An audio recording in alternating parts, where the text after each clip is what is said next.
Hola, bienvenidos a mi presentación sobre el viento como agente geológico. Soy estudiante de la Universidad Industrial de Santander de primer semestre de la carrera de Geología. A continuación voy a dar los temas que vamos a ver en las siguientes diapositivas. Primero, el transporte de sedimentos por el viento, donde explicaré qué es la carga de fondo y la carga en suspensión. Luego, daré algunos conceptos generales sobre los desiertos. Además, hablaré de la erosión eólica y hablaré del fenómeno de deflación y daré unos ejemplos como las depresiones de deflación y pavimento desértico. Analizaré algunas estructuras interesantes como ventifactos y yardas. Luego, hablaré de los depósitos eólicos, qué tipos de depósitos obtenemos por el transporte de sedimentos por el viento y qué características tienen. Y finalmente, hablaré de la bibliografía, la explicaré, ya que con esta fue con la que desarrollé las diapositivas y la presentación. Transporte de sedimentos por el viento, carga de fondo y carga en suspensión. El aire en movimiento, al igual que el agua, es turbulento y capaz de elevar derrubios sueltos y transportarlos a otros lugares. Es decir, que inicialmente nosotros tenemos derrubios, lo cual es material fragmentado y desplazado por el fenómeno de la meteorización, y que ese material el viento es capaz de transportarlo a otros lugares. El viento, comparándolo con el agua, es de menor densidad, lo que la hace menos capaz de transportar materiales gruesos. Además, es capaz de extender el sedimento a lo largo de superficies e incluso arriba de la atmósfera. El principio físico con el que diríamos que funciona el transporte de sedimentos por medio del viento es que la velocidad del viento aumenta con la altura por encima de la superficie. ¿Qué quiere decir? Que a mayor altura del flujo del viento, digamos esta flecha, a mayor altura, mayor la velocidad del viento. Eh, Como podemos ver en esta imagen, el tamaño de las partículas está muy relacionado con la forma con la que van a ser transportadas. El viento transporta partículas finas en suspensión, mientras que las más pesadas son transportadas como carga de fondo. Entonces, partículas finas en suspensión, partículas finas como el polvo, que pueden permanecer días en el aire y elevarse a la atmósfera. La limo y la arcilla son transportadas de esta forma, pero una de las dos constituye la mayor parte de carga suspendida de los desiertos. ¿Cuál y por qué razón? Entonces, uno diría que la limo es la que constituye la mayor parte de la mayor parte de carga suspendida, porque estamos centrando nuestro análisis del viento como agente geológico en los desiertos, y en los desiertos eh, no hay un reducido grado de meteorización química, que está muy relacionado con la arcilla. Además, tenemos transporte de partículas pesadas como carga de fondo. La simple observación nos indica que la arena movida por el viento se mueve saltando y rebotando a lo largo de la superficie, proceso denominado saltación.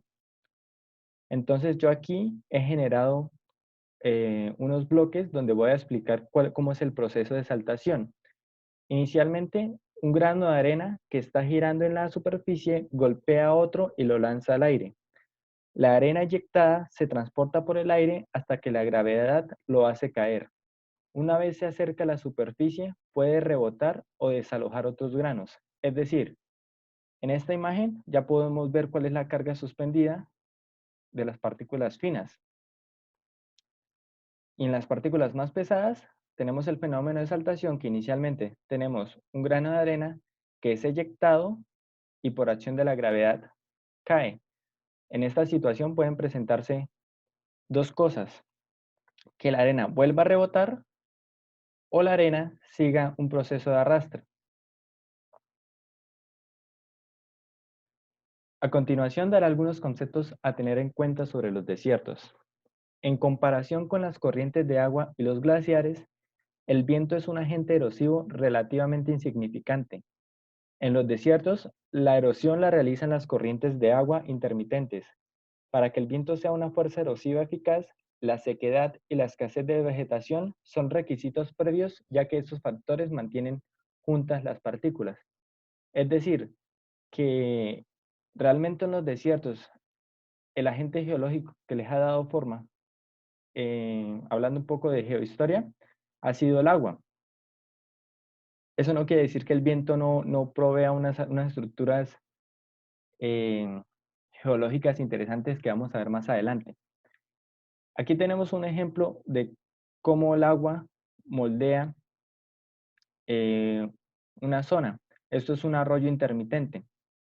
Las regiones áridas, como los desiertos, se caracterizan por tener un drenaje interior. Esto significa que tienen un modelo discontinuo de corrientes intermitentes que no fluyen fuera del desierto. Ejemplo, un arroyo temporal, el cual es en un desierto. Los desiertos son secos debido a que el potencial de evaporación es mayor a la precipitación anual.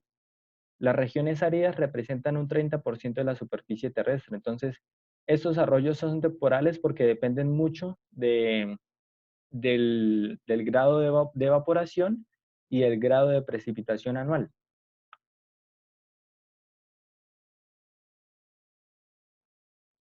Erosión eólica, proceso de deflación. Ejemplos, depresiones de deflación y pavimento desértico, ventipactos y yardlands.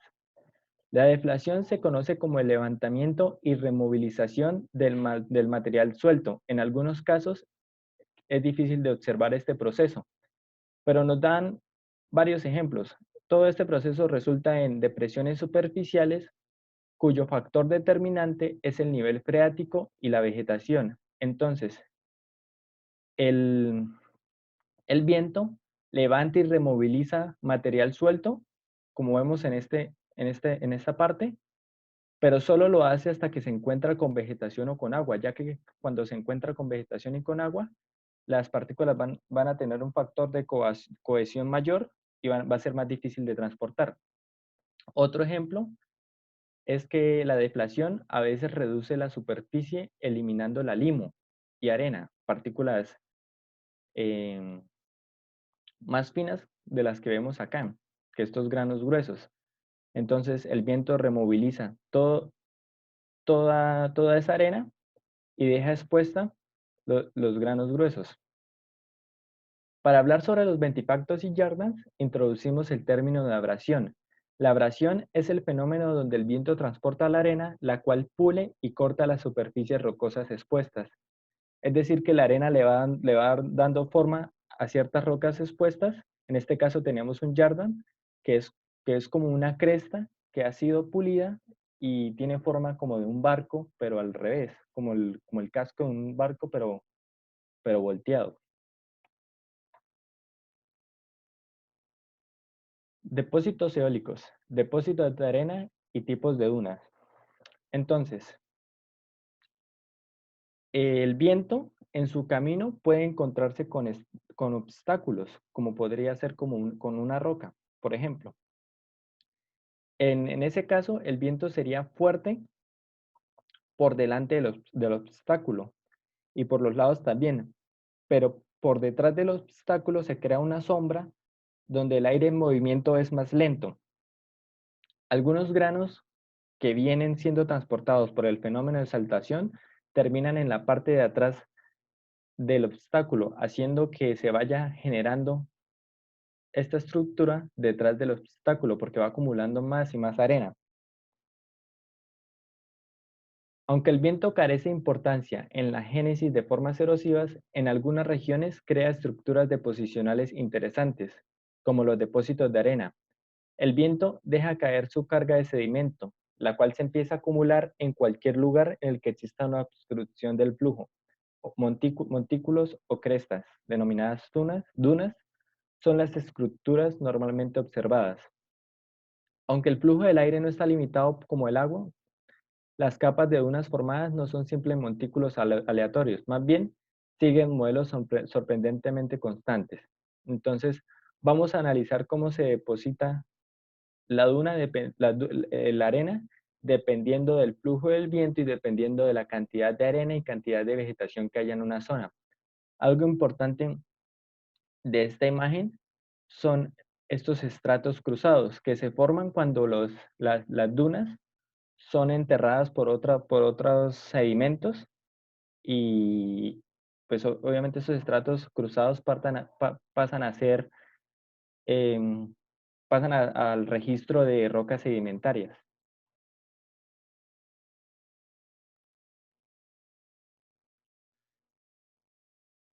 El ingeniero Bagnall observó que existe una amplia selección de formas de dunas que se simplifican en 6 tipos. La diversidad de dunas se determina por los siguientes factores. Entonces, esta tabla la he realizado yo, donde hablo del tipo de duna, un ejemplo gráfico, características de la estructura, disponibilidad de arena y la cantidad de vegetación. Entonces, hay un tipo de duna que se llaman los barjanes. La característica es que la dirección del viento es casi constante, la cual le da la forma de media luna, cuyas puntas varían en cuanto a la dirección del viento lo haga. Entonces, las flechas en rojo determinan el flujo del viento. ¿Qué tanta disponibilidad de arena hay? Es ilimitada y la superficie donde se encuentran estas dunas es relativamente dura y plana. Hay escasa vegetación. Las dunas transversas. Los vientos son uniformes, los cuales forman crestas separadas por depresiones y orientadas según ángulos rectos con respecto al viento predominante. Es decir, que si el flujo del viento tiene esta dirección, las dunas se van a formar formando un ángulo recto con el flujo del viento. Hay abundante disponibilidad de arena y la cantidad de vegetación es dispersa o inexistente. Los barjanoides. Es una duna intermedia entre los barjanes y las transversales. Forma hileras festonadas de arena orientadas perpendicularmente a la dirección del viento. Hay abundante cantidad de arena, pero escasa vegetación. Las longitudinales. Largas crestas de arena que se forman de manera paralela al flujo del viento. En este caso, el flujo del viento tiene esta dirección, entonces las dunas longitudinales se van a formar de forma paralela, es decir, sin tocar, por ejemplo, en este caso la flecha, al flujo del viento. Las dunas parabólicas. Recuerda a las dunas que acabamos de ver, a las barjanes, pero sus extremos apuntan en dirección contraria al viento y se forman a lo largo de las costas.